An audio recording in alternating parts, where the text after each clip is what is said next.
Top talent have a tendency of looking elsewhere. And they'll do so if they're not satisfied where they are.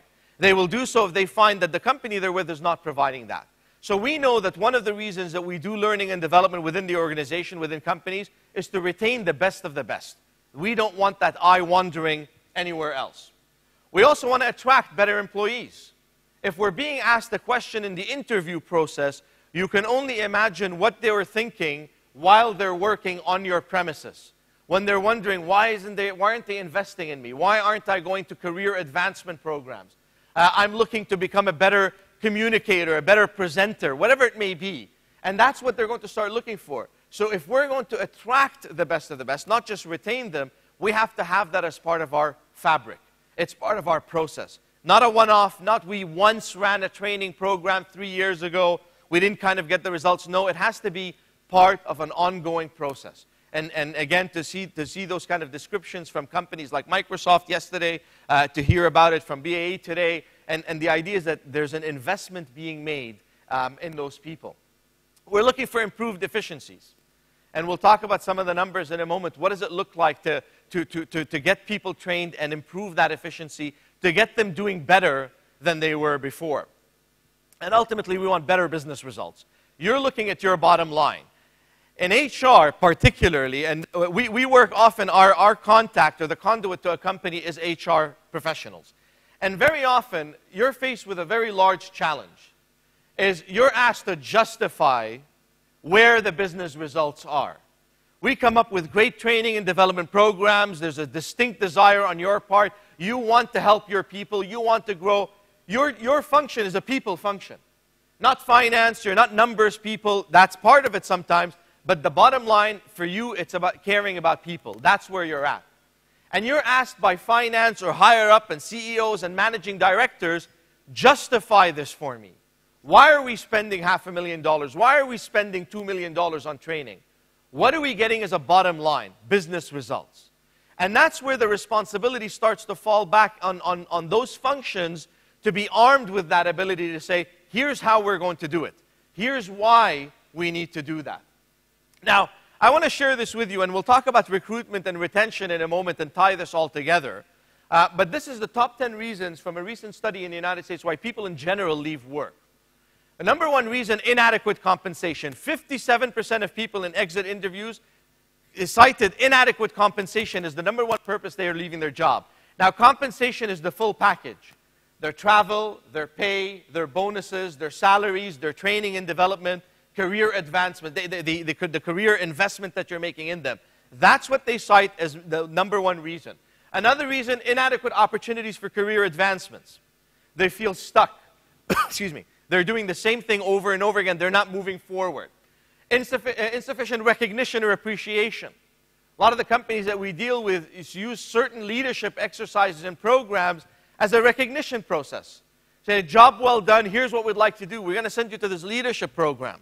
This is for the work that you've done. It's earned. It's not just for anybody. It's earned within the organization. And interestingly enough, 34% of people feel simply unappreciated in the workforce.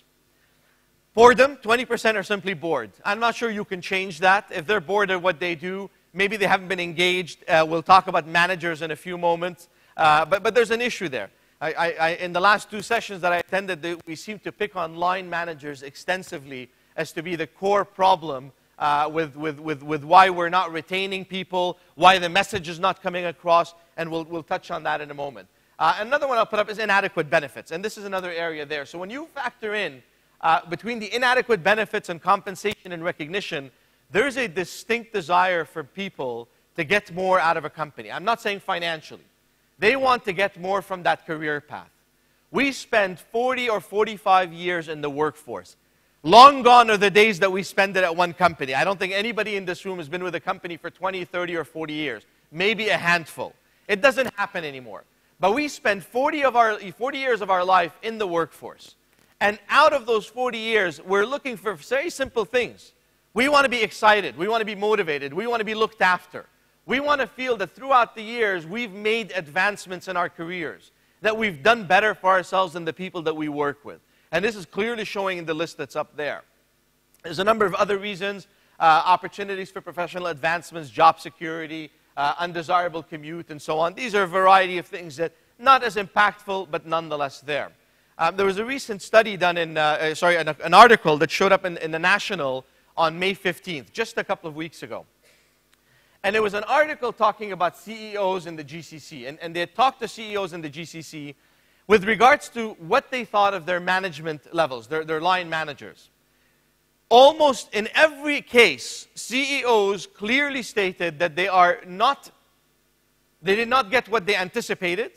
And in most cases, the manager's not living up to the expectations. Now, that's a very clear message. And what was very interesting is hearing a lot of the conversations made in the workshops yesterday saying, you know what, it's the managers, they've got to do better, and so on. But here's what the interesting twist of the article. It said, really, it's not so much the managers. The message has to come from the top. It has to be people that are buying in at the CEO level.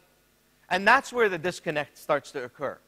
While the manager is responsible for the people in the field, on that line, in the forefront, it has to come from the top. We get requests often from HR directors, from learning and development managers, say, listen, we want to put together a training program. That's great. And we ask to get a brief from upper level, managing directors, CEOs. Say, well, they're on board. I say, how on board are they? If you want training to stick, if you want to make sure that learning opportunity actually carries its way forward, the message has to come from high up.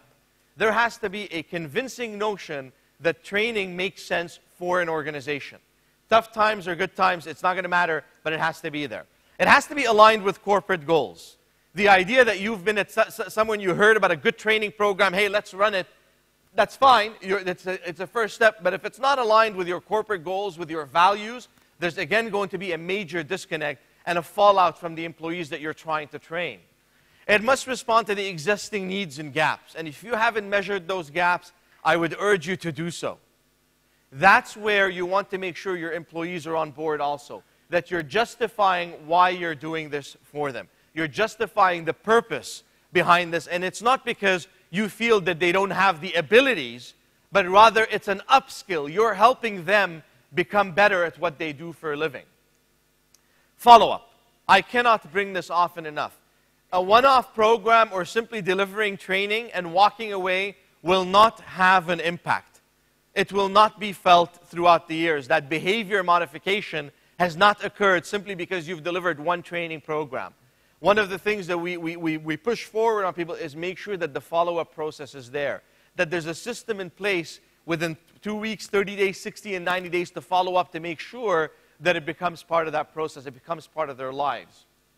And lastly but not least, is looking for ways to measure its success. You need to find out how things are going, how the training program is working. I want to share this with you here. If organizations were to rank training on priority, new product knowledge and instruction on how to sell the product would receive greater priority than soft skills. And that's pretty sad. We want to get our product to market, our service to market, so we often forget how important it is to make sure that we invest in our people. So we don't take that time that's there. So how do we prioritize it? As HR directors, you've got two possible opportunities to work on. The first of which is the training needs analysis. The second is the return on investment. These are two powerful tools that you have to justify that training process every single time. The first of which is the training needs analysis. It's a method of identifying where your people are today and where you want them to be. Once you do that, you have the opportunity of putting an action plan together to bridge that gap. This is what a TNA does. It tells you, this is where I am, I've got to be here. How am I going to get there? Let's work towards that. And that's the first tool that you have to create a priority in an organization. TNAs are very simple. They follow 3 levels and requirements. The first of which is an industry need. We want to make sure that you become an industry leader. Secondly, it's a company need. You want to become a greater company with better market share, one that achieves more. And there are department needs also, of course. Now, beyond that, there's the return on investment. And that's making sure that you put a value on what it is that you're investing in. Some of you, I recognize some of the faces yesterday, we chatted. Some of you were at our session last week, which we delivered a session, the ROI on training, and explaining how you measure that. Many of you are aware of the Kirkpatrick approach with reaction, the learning, the behaviors, and the results, the 4 levels that we measure. And this is the process behind it. There's a system in place for you to measure that ROI on training. So we want